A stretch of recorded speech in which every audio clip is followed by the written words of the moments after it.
Ahmed was deeply frustrated with his life. He was a hard-working and honest young man, but every opportunity seemed to slip away from him.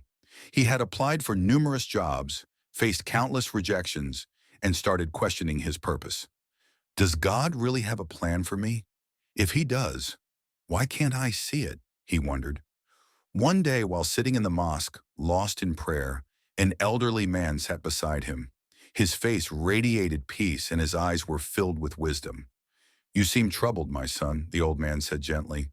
Ahmed forced a weak smile and nodded. I'm trying my best, but nothing seems to work in my favor. I don't understand what God is doing with my life. The old man smiled knowingly. Would you like to hear a story? Maybe it will help you understand. Ahmed remained silent but looked at the old man with curiosity. The elder began his tale.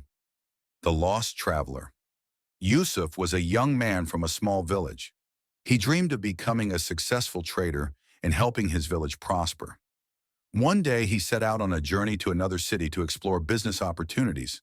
However, during his journey, a violent storm struck and his horse slipped, injuring its leg. Yusuf had no choice but to seek shelter in a nearby forest. That night, sitting under a tree, he prayed in frustration. "O Allah, I left on this journey with trust in you, but now I'm lost in this forest. Is this really your plan for me?" Suddenly, he heard voices. Curious, he moved closer and saw a group of bandits planning to attack a merchant caravan. Shocked, he realized that this was the very caravan of the trader he was supposed to meet. Without wasting time, Yusuf rushed to the nearest village and alerted the townspeople. Together, they intercepted the bandits and saved the caravan.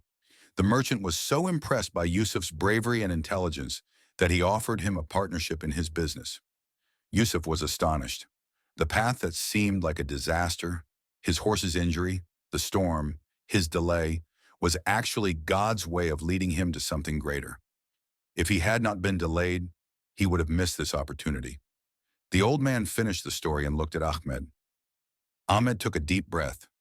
So, you're saying that even the obstacles in my life are part of God's plan? The old man smiled. Yes, my son. Sometimes God doesn't give us what we want, but what is best for us. Have faith and be patient. Every delay, every rejection, every closed door is leading you to something better. Ahmed closed his eyes for a moment, and for the first time in months, he felt peace in his heart. He realized that God's plan is often hidden, but when it unfolds, it is always perfect.